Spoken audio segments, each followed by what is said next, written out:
Përshëndetje, unë jam Antonin Çikollari dhe këtë panajir vi me shtëpinë botuese Albas me vëllimin me tregime 5 vdekje.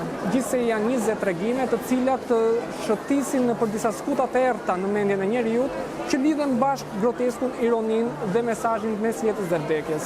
Normalisht që pikësynimi kryesor është që ne të përcjellim jetën dhe rëndësinë e saj, por që normalisht figura kryesore, domethënë ose trajtesa që duhet bërë kujdes në mendjen e njeriu është vdekja dhe mirazhi i saj në çdo spektër të mundshëm.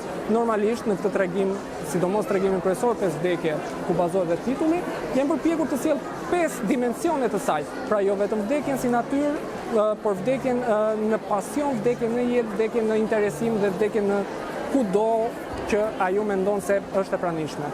Ndaj, mendoj që do zbuloni shumë më tepër nëse shfletoni dhe lexoni librin, do zbuloni shumë më tepër dhe do mund të gjeni veten tuaj në çdo personazh të këtij tregimi. Jam përpjekur që ta sjell sa më saktë, shkurt, bukur dhe pastër, kështu që ju ftoj që ta lexoni këtë libër.